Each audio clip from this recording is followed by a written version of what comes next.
हम लोगों ने कोऑर्डिनेट के अंदर फर्स्ट चैप्टर स्टार्ट करा पॉइंट एंड स्ट्रेट लाइन।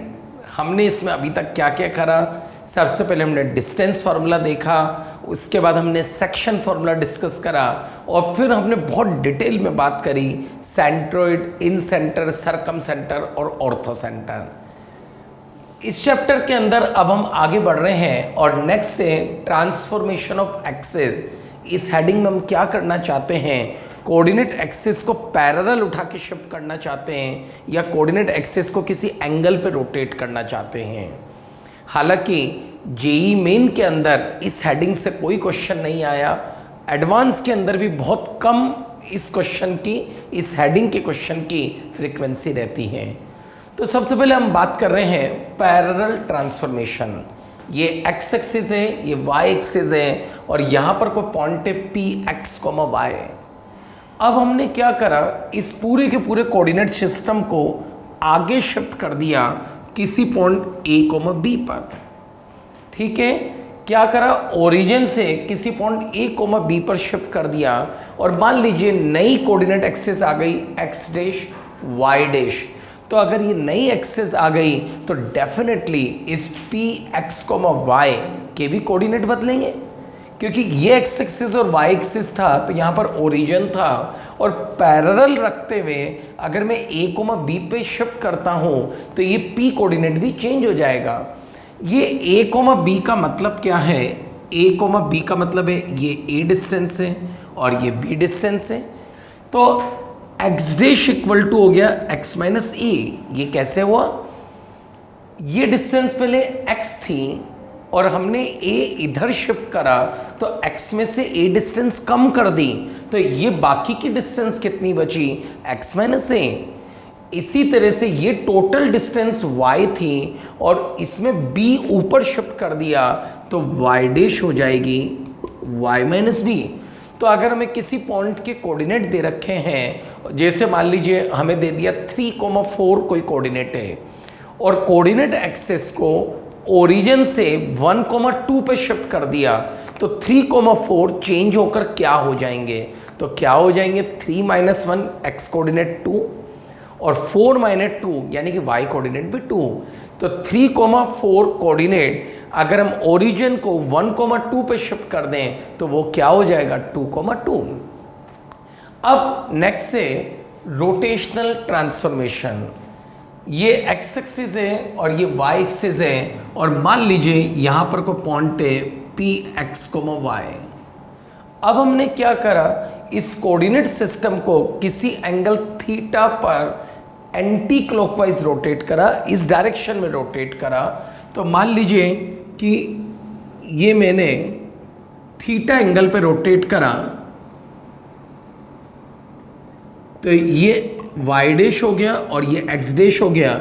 और देखिएगा मैंने थीटा इधर से लिया हुआ है, अगर थीटा इस डायरेक्शन में रोटेट करेंगे तो फिर माइनस थीटा लेना, तो फिर अभी डेफिनेटली ये कोऑर्डिनेट बदल जाएंगे। तो ये कोऑर्डिनेट चेंज होकर अगर हम न्यू कोऑर्डिनेट को एक्स डैश वाई डैश बोलें तो न्यू कोऑर्डिनेट और ओल्ड कोऑर्डिनेट के बीच में एक रिलेशन है इस टेबल से। और अगर मैं इस टेबल को देखूंगा तो ये है cos square plus sine square 1। याद रखने का तरीका बता रहा हूँ, जब हम याद रखते हैं तो 3-4 महीने के बाद कन्फ्यूजन होने लगता है। तो याद रखने का तरीका देखिए, कोस स्क्वायर प्लस साइन, जैसे डिटरमिनेंट सॉल्व करते हैं ना उस तरह से x और y ओल्ड कोऑर्डिनेट है, x dash y dash new coordinate है। इस टेबल को कैसे अप्लाई करना है? अगर आपको x डैश निकालना है तो ऐसे मल्टीप्लाई करिए। कैसे? x कोस थीटा और y sine theta. x dash क्या है? New x coordinate. अगर आपको x निकालना है, तो ऐसे मल्टीप्लाई करिए। क्या है ये? x डैश कोस थीटा और y डैश साइन थीटा। बात आ रही समझ में? अगर आपको y डैश निकालना है तो ऐसे मल्टीप्लाई होगा माइनस एक्स साइन थीटा और y कोस थीटा। और अगर आपको y फाइंड आउट करना है तो ये हो जाएगा x डैश साइन थीटा और y डैश कोस थीटा। तो अगर आपको न्यू कोऑर्डिनेट दिए और ओल्ड कोऑर्डिनेट पूछे तो आप ये निकालेंगे, x और y ओल्ड कोऑर्डिनेट हैं, और अगर आपको ओल्ड कोऑर्डिनेट दिए और नए पूछे तो आप x डैश y डैश निकालेंगे। ओके, तो मेरी आपको एडवाइस है कि ये x y x dash y dash इनको याद करने के बजाय इस टेबल को याद रखिए और आपको जब भी जरूरत पड़े इस टेबल से देख लीजिए। ठीक है, इसके क्वेश्चन बहुत इजी होते हैं। दो प्रोफाइल बनती है, फर्स्ट कि कोऑर्डिनेट एक्सिस को शिफ्ट कर दें तो नए कोऑर्डिनेट क्या है या पुराने कोऑर्डिनेट क्या है, और सेकंड प्रोफाइल बनती है अगर हम शिफ्ट कर दें तो न्यू इक्वेशन क्या है, या न्यू इक्वेशन गिवन है तो ओल्ड इक्वेशन क्या है। तो हम क्वेश्चन की प्रोफाइल देखेंगे। अब ट्रांसफॉर्मेशन ऑफ एक्सिस को, कोऑर्डिनेट सिस्टम को अच्छे से एक्सप्लेन करने के लिए यहाँ मैंने दो क्वेश्चन लिखे हैं। फर्स्ट क्वेश्चन है keeping the coordinate axis parallel if origin is shifted to -2,3। Origin को -2,3 पे शिफ्ट करा है, यानी कि ये तो क्या है, ए और बी है। Find coordinate of 3,-4 with respect to new coordinate system. तो न्यू कोऑर्डिनेट के हिसाब से x डैश और y डैश क्या होंगे, न्यू कोऑर्डिनेट सिस्टम के हिसाब से x डैश और y डैश क्या होंगे। x क्या है 3, तो ये हो गया 5, y क्या है -4, ये क्या हो गया -7। तो नए कोऑर्डिनेट हो जाएंगे 5,-7। आपको और अच्छे से क्लियर होगा, आप समझें। Keeping the coordinate axis parallel eight which point origin should be shifted. हमें अब क्या निकालना है, ओरिजिन कहाँ पे शिफ्ट करें, ए और बी निकालना है, so that transform equation of the curve, इस कर्व की जो नई इक्वेशन आ रही है with respect to new system does not contain single degree। क्या मतलब है, आप देखिए हमने एज्यूम करा कि यार इसको ए और बी पे शिफ्ट कर दें, हमने एज्यूम करा कि इसको ए और बी पे शिफ्ट कर दें। तो सबसे पहले नई इक्वेशन बनाए। नई इक्वेशन के लिए मैं इस पुरानी इक्वेशन को यहीं लिख लेता हूं, और नई इक्वेशन कैसे बनाऊं, अब इसमें x डैश y डैश लेके आऊं तो आप देखिए यहां से x की वैल्यू क्या है, x डैश प्लस ए, यहां से y की वैल्यू क्या है, y dash plus B, 8x dash plus A और y डैश प्लस बी -1 = 0। इसको सॉल्व कर लें, x डैश का whole square 2ax dash plus A square, y dash का whole square 2by dash plus B square -8x dash -8a -6y dash = 0। ठीक है, अब एक बार कलेक्ट कर लें सारी चीज़ें, x डैश का होल स्क्वायर, y डैश का होल स्क्वायर, और देखिए ये 2ax डैश और -8x डैश, तो इसमें से क्या करा, 2x डैश कॉमन ले लिया और ये बचा a-4। इसी तरह से 2by डैश और -6y डैश, तो इसमें से भी 2y डैश कॉमन ले लिया, b-3 बचा, और बाकी क्या बचा, यहाँ पर a square plus b square, a square plus b square -8a -6b -1 = 0। अब वो बोल रहा है इसमें फर्स्ट डिग्री की टर्म, क्या बोल रहे हैं, does not contain single degree term, इसमें फर्स्ट डिग्री की टर्म नहीं होनी चाहिए।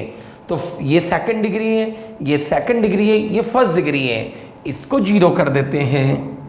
तो a कितना हो गया 4, और इसको 0 कर देते हैं तो b कितना हो गया 3। यानी कि अगर ओरिजिन को अगर हम 4,3 पे शिफ्ट कर दें तो जो नई इक्वेशन आएगी उसमें फर्स्ट डिग्री की इक्वेशन नहीं होगी। ठीक है, अब ये जो है ना, ये सर्कल की इक्वेशन है, थोड़ा सा ज्योमेट्रिकली बताने की कोशिश कर रहा हूँ। इस सर्कल का सेंटर कितना है 4,3, ये जो है सर्कल की इक्वेशन है, इस सर्कल का सेंटर है 4,3। तो तो आप कॉमन सेंस से सोचिए कि अगर हम ओरिजिन को उठा के सर्कल के सेंटर पे शिफ्ट कर दें तो इसमें से फर्स्ट डिग्री की टर्म हट जाएगी।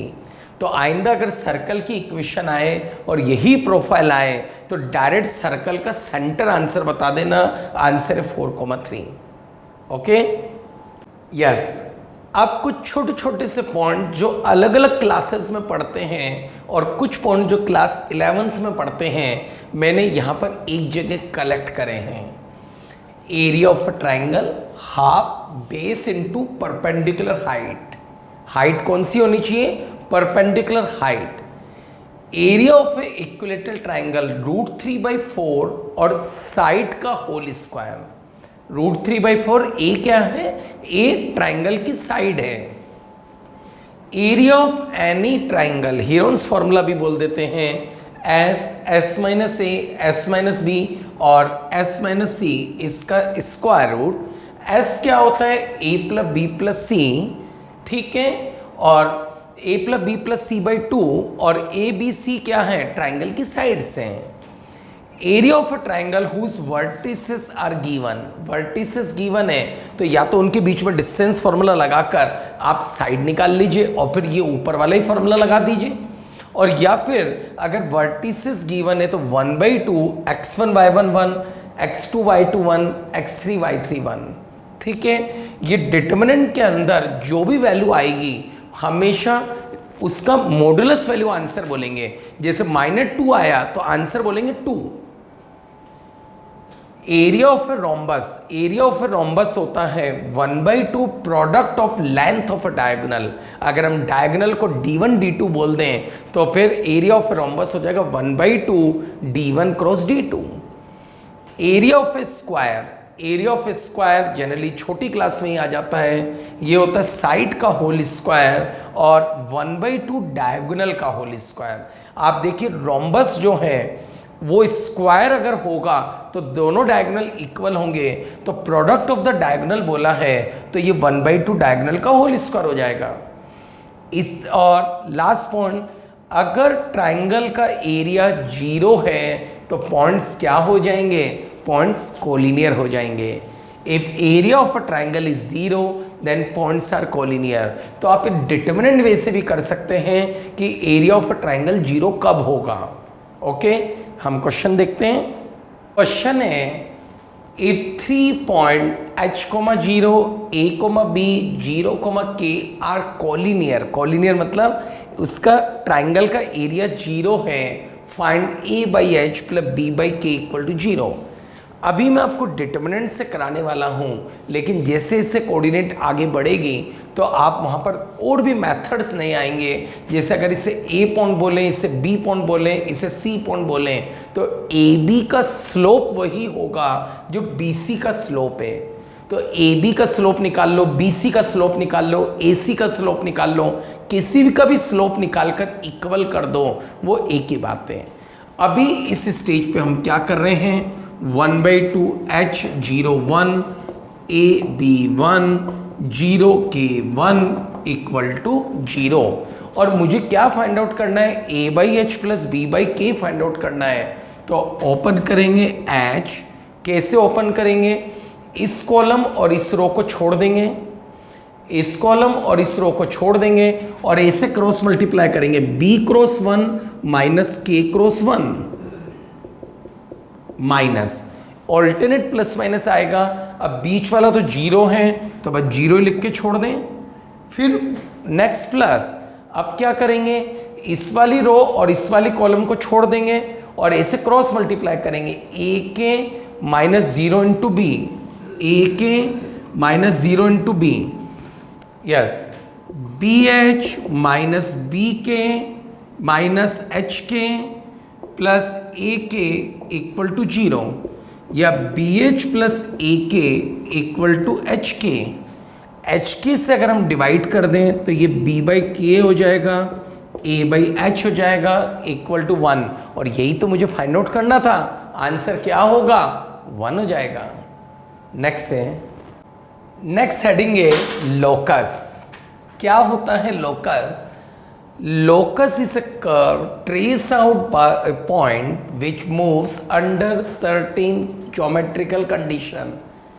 किसी geometrical condition के अकॉर्डिंग एक पॉइंट का जो पाथ है, एक पॉइंट जो जिस तरह से ज्योमेट्रिकल कंडीशन के अकॉर्डिंग मूव करता है और उससे जो पाथ क्रिएट होता है, that path is called the locus. Locus निकालते कैसे हैं? सबसे पहले उस मूविंग पॉइंट को h, k मान लेते हैं। फिर हम क्या करते हैं, h, k की गिवन कंडीशन के अकॉर्डिंग एक इक्वेशन लिखते हैं और उस इक्वेशन में h, k के अलावा जितने भी वेरिएबल्स हैं उनको एलिमिनेट करते हैं और फिर लास्ट में h, k को x, y से रिप्लेस कर देते हैं, वही लोकस आ जाता है। एक सिंपल सा क्वेश्चन लेते हैं जिसमें ये सारी बातें तो नहीं है पर फिर भी हम समझते हैं। ये IIT में आया हुआ क्वेश्चन है, if sum of distance of a point from two perpendicular line in a plane is 1। क्या है? ये है two perpendicular line, x axis और y एक्सिस, ये है two perpendicular line. Sum of distance of a point from two perpendicular line in a plane is 1। मान लीजिए यहां पर को पॉइंट है P, H, K। अब ये पॉइंट इधर भी हो सकता है, इधर भी हो सकता है और इधर भी हो सकता है। H और K की वैल्यू नेगेटिव भी हो सकती है और पॉजिटिव भी हो सकती है। तो इसकी ये डिस्टेंस किसी भी क्वाड्रेंट में हो, ये मोड h होगी, डिस्टेंस लेंथ। इसी तरह से ये जो डिस्टेंस है ये क्या होगी, मोड k। और क्या कंडीशन है, sum of the distance of a point from two perpendicular line is 1। क्या है, mod h plus mod k equal to 1 है। Mod h plus mod k equal to 1 है। ये क्या है, ये किसकी इक्वेशन है? ये एक स्क्वायर की इक्वेशन है। कैसे? अगर मैं सबसे पहले तो इसको x और y से रिप्लेस कर दूं तो ये 4 इक्वेशन को रिप्रेजेंट करता है। x plus Y equal to 1, x minus y equal to 1, minus x plus Y equal to 1, minus x minus y equal to 1। अगर मैं इससे डायग्राम बनाऊंगा तो एक स्क्वायर का डायग्राम बनेगा और वो स्क्वायर का डायग्राम कुछ ऐसा होगा। ये देखिए, वो स्क्वायर का डायग्राम कुछ इस तरह से होगा और ये पॉइंट 1 0, ये पॉइंट होगा 1 0, ये पॉइंट होगा 0 1, माइनस 1 0, 0 माइनस 1 और 0। ये 4 लाइंस का अगर हम डायग्राम बनाएंगे तो ये एक स्क्वायर की फॉर्म में होगा। तो आंसर क्या होगा कि लोकस होगा जिसके ऊपर किसी भी पॉइंट की कोऑर्डिनेट एक्सिस से डिस्टेंसेस का सम हमेशा 1 है। लोकस के ऊपर ये बहुत ही अच्छा क्वेश्चन है जो मैक्सिमम कंपटीशन एग्जाम में आया हुआ है।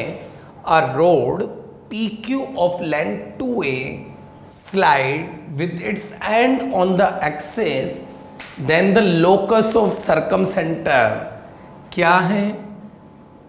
ये कोऑर्डिनेट एक्सिस है, x एक्सिस और y एक्सिस, और एक रोड है PQ, एक रोड है PQ, इसकी लेंथ कितनी है 2a। ठीक है, अब ये रोड स्लाइड कर रही है। मान लीजिए ये डिस्टेंस अल्फा है, ये डिस्टेंस बीटा है, तो ये हो गया अल्फा 0 और ये है 0, बीटा। अब ये जो रोड है ये स्लाइड कर रही है, यानी कि अल्फा बीटा वेरिएबल है, इन्हें हटाना है। ठीक है, रोड स्लाइड कर रही है, ये हो सकता है ऐसे स्लाइड कर रही हो या हो सकता है ऐसे स्लाइड कर रही हो, तो अल्फा बीटा यहाँ पर वेरिएबल है। तो सबसे पहले तो हमने पाइथागोरस थ्योरम से बोला OP square plus OQ square बराबर PQ square, alpha square plus beta square equal to 2a का होल स्क्वायर। P क्यूब कितना है 2a। Now the locus of circumcentre, ये राइट एंगल ट्राइंगल है तो हाइपोटेनियस का मिड पॉइंट ये locus, ये सरकम सेंटर होता है और मुझे इसका लोकस बताना है। कभी कभी ऐसा भी बोल देता है रोड के मिडल पॉइंट का लोकस बताओ, वो एक ही बात है जो सरकम सेंटर का लोकस है। अब मेरा क्वेश्चन कब खत्म होगा? मेरा क्वेश्चन तब खत्म होगा जब मैं वेरिएबल अल्फा बीटा को एलिमिनेट कर दूंगा। तो यहां पर मेरे को एच और के को अल्फा बीटा के टर्म में लेके आना है। तो मुझे बोला है ये मिड पॉइंट है, तो h equal to alpha plus 0/2, k equal to 0 plus beta by 2, alpha हो जाएगा 2h और बीटा हो जाएगा 2k। अल्फा की वैल्यू रखी 2h, ये है 2k और इक्वल टू 2a का होल स्क्वायर। दोनों तरफ 4 को मैं कैंसिल कर दूं, H square plus K square equal to A square, और एच और के को एक्स वाई से रिप्लेस करूं, यानी कि मिडल पॉइंट का जो लोकस होगा वो क्या होगा? एक सर्कल होगा। अगर आप इस क्वेश्चन को ज्योमेट्रिकली समझें तो ये राइट एंगल ट्राइंगल है और ये एक इसका डायमीटर है। तो जो सर्कल है उसका सेंटर ये है, तो यहाँ पर जो सर्कल है, सर्कल के अंदर राइट एंगल ट्राइंगल हमेशा उसकी सरकमफेरेंस पे बनता है, और इस सर्कल का जो सेंटर है वो ओरिजिन है। पी क्यू उस सर्कल का डायमीटर है, और ये सर्कल के सरकमफेरेंस पर हमेशा राइट एंगल बनता है। Okay, next question. पूरी कोऑर्डिनेट के अंदर ये जो मैंने रिजल्ट बनाया है इसके ऊपर क्वेश्चन चलते रहते हैं। मेरी आपको एडवाइस है कि आप इसको एज ए रिजल्ट याद रखिए। Let A and B are two fix point. क्या है कि ए और बी कोई दो फिक्स पॉइंट हैं, ए और बी कोई दो फिक्स पॉइंट हैं, ठीक है। P is a variable point, P move such that, P क्या कर रहा है? एक मूविंग पॉइंट है, एक वेरिएबल पॉइंट है, और वो इस तरह से मूव कर रहा है कि ए और बी से डिस्टेंस इक्वल है, P A equal to P B है। तो लोकस ऑफ पी क्या होगा? ये मैंने जो 4 पॉइंट लिखे हैं ये पूरी कोऑर्डिनेट में अलग अलग जगह पर 4 क्वेश्चंस हैं। तो locus of P, if P move such that P A equal to P B, A और बी से डिस्टेंसेस इक्वल हैं, तो पी क्या होगा? एक ऐसे पॉइंट का लोकस होगा जो ए और बी को ज्वाइन करने वाली लाइन के परपेंडिकुलर बाइसेक्टर होगा। If P A equal to P B, P A equal to P B, तो आप नोटिस करिए यहाँ पर ये P, ये A और B से डिस्टेंस इक्वल है, A और B से डिस्टेंस इक्वल है, A और B से डिस्टेंस इक्वल है, A और B से डिस्टेंस इक्वल है, A और B से डिस्टेंस इक्वल है। हर जगह पर P परपेंडिकुलर बाइसेक्टर वाली जो लाइन है, हर जगह पर A और B से डिस्टेंसेस इक्वल होंगी, तो हम बोलेंगे locus of P is a perpendicular bisector of line joining A and B। ये second point, PA plus PB equal to K, ये इलिप्स की डेफिनेशन आती है आगे जाके, तो आप याद रखेंगे। अगर किसी पॉइंट की A और B टू फिक्स पॉइंट से डिस्टेंसेस के सम हमेशा अगर कांस्टेंट बना रहता है तो वो पॉइंट का लोकस एक इलिप्स होता है।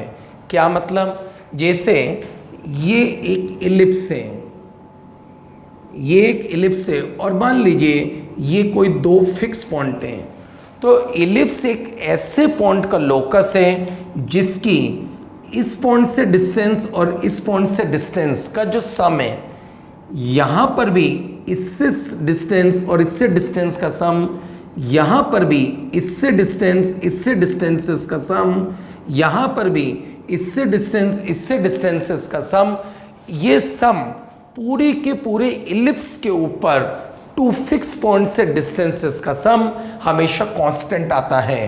तो अगर कभी भी ऐसा देखें तो आप देखते ही बोलेंगे P is A locus of P is A ellipse. इसी तरह से अगर उनका डिफरेंस कांस्टेंट आता है तो वो एक हाइपरबोला की इक्वेशन है, और PA square plus PB square अगर K स्क्वायर के इक्वल है तो वो एक सर्कल का लोकस है। तो जब आप पढ़ेंगे सर्कल, इलिप्स, हाइपरबोला, तो वहाँ पर इस तरीके के क्वेश्चंस आते हैं जिनको मेरी एडवाइस है कि आप एज ए रिजल्ट इनको याद रखें। ओके, नेक्स्ट क्वेश्चन, ये क्वेश्चन AIEEE 2011 में आया हुआ है, और इस तरीके के क्वेश्चन AIEEE में 2 बार आ चुके हैं। क्या क्वेश्चन है? एक ट्राइंगल है, जिसका एक वर्टेक्स 2,-3 है। मैं एक बार क्वेश्चन को बोलता हूं, A 2,3, B -2,1 are two vertices of a triangle and third vertex move on a line 2x plus 3y equal to 9, find the locus of centroid। ठीक है, तो B पॉइंट क्या है, -2,1 है, और जो ये थर्ड पॉइंट है, मान लीजिए अल्फा कोमा बीटा, ये पॉइंट इस लाइन के ऊपर मूव कर रहा है 2x plus 3y equal to 9।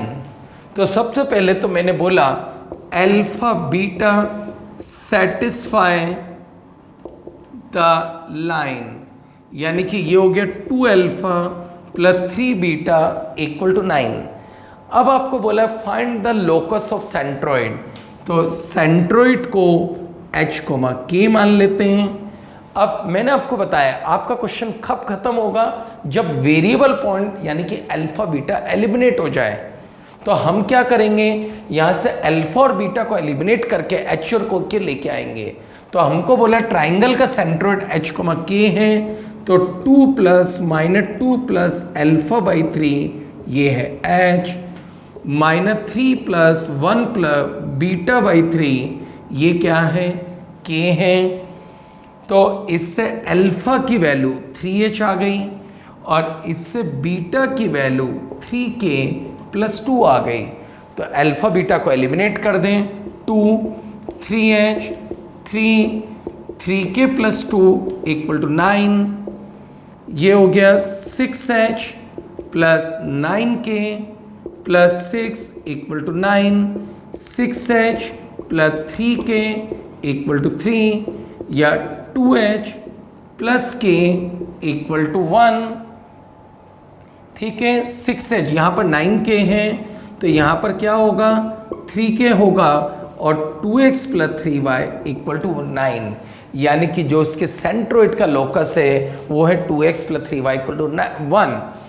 इस क्वेश्चन में हुआ क्या, वो ये कह रहा है कि अगर थर्ड वर्टेक्स इस लाइन पर आए, अगर थर्ड वर्टेक्स इस लाइन पर आए तो उसका जो सेंट्रोइड है वो इस लाइन के parallel line 2x plus 3y equal to 1 पर मूव करेगा।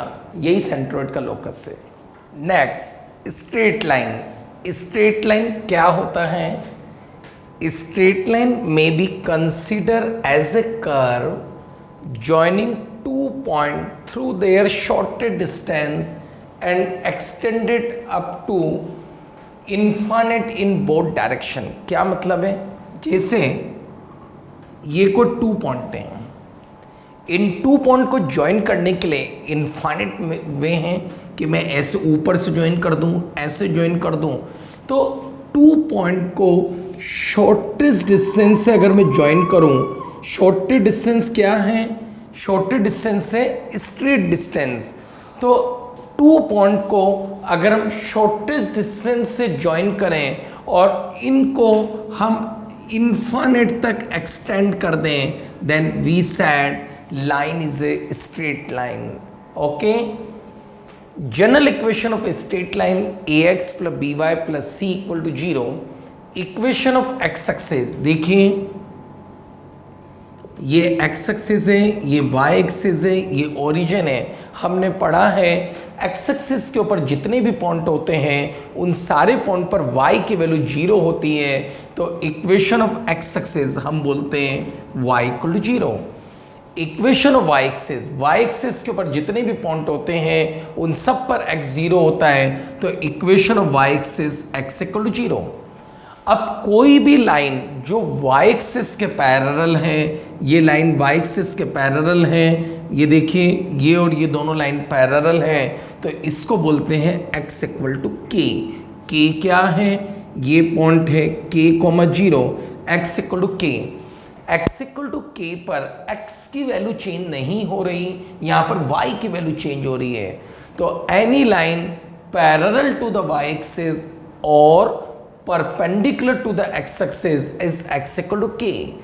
इसी तरह से कोई भी लाइन जो x एक्सिस के पैरेलल है जो एक्स एक्सिस के पैरेलल है और वाई एक्सिस के परपेंडिकुलर है वो होगी y इक्वल टू के या y equal to lambda.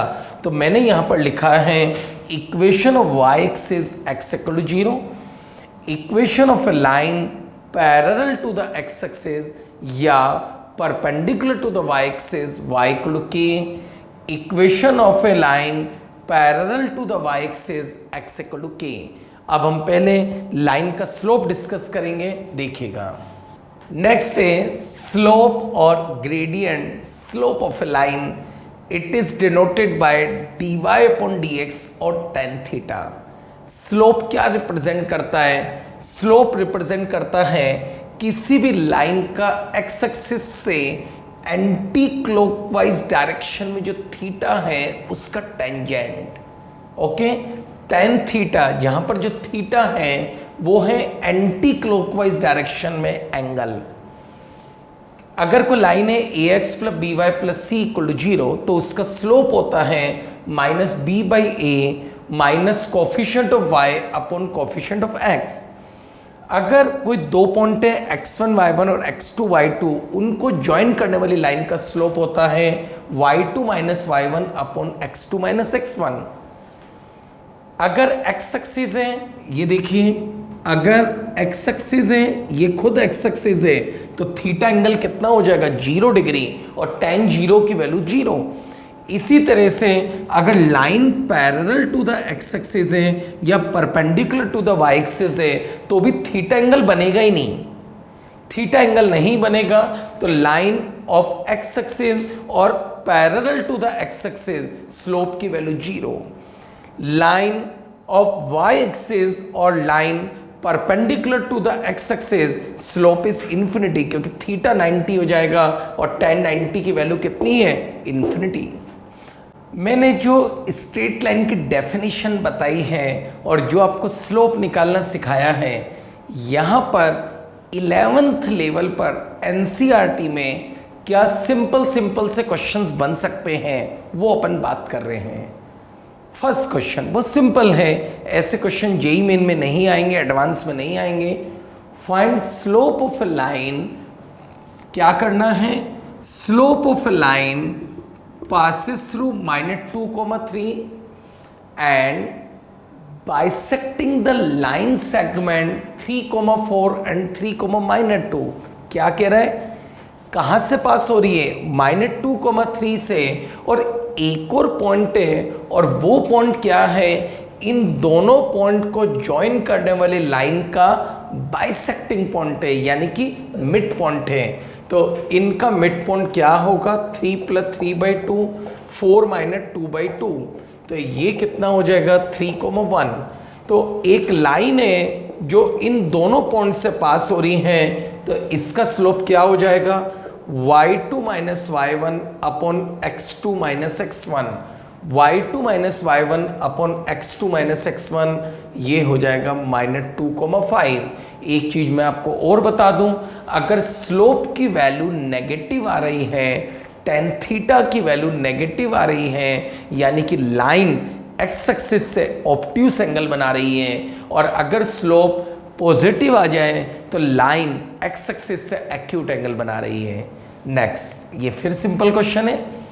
Find the equation of line passes through 2,-3 and parallel to the x axis। एक लाइन की इक्वेशन बतानी है जो 2,-3 से पास हो रही है और x एक्सिस के पैरेलल है। क्या है? ये x एक्सिस है।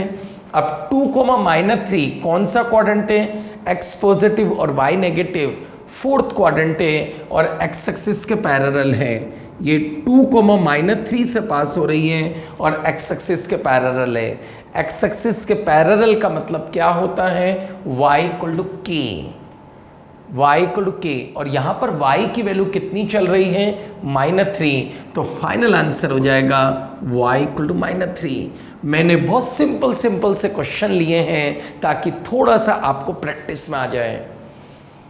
If A line passes through -1,0 and 2,-√3, then find the angle made by with x axis। तो tan थीटा क्या हो जाएगा? y2 - y1 upon x2 minus x1, तो ये हो गया -√3/3 माइनस 1/√3। देखिए स्लोप नेगेटिव आ रहा है तो ऑब्ट्यूस एंगल आने वाला है, तो मैंने इसको लिखा -10π/6 और 10π माइनस π/6, 10π माइनस π/6 क्या होता है, -10π/6 होता है, तो थीटा बराबर पाई माइनस π/6, आंसर क्या होगा 5π/6। ये क्वेश्चन AIEEE 2011 में आया था। Line x plus Y equal to modulus a ax minus y equal to 1 intersect each other in the first quadrant, then find the set of values of a। देखें क्या question है। पहले हम थोड़ा सा डायग्राम बनाते हैं। x plus Y equal to mod A, तो इसका डायग्राम तो बहुत इजी है। एक बार x 0 रख दें y मॉड ए और y 0 रख दें x मॉड ए। तो x 0 रखा y मॉड ए 0 कोमा मॉड ए, ये पॉइंट कह देता हूं, और y 0 रखा x मॉड ए कोमा 0, ये पॉइंट कह देता हूं। यानी कि इस लाइन की इक्वेशन ये x plus Y equal to mod A. अब हम इसकी बात करते हैं।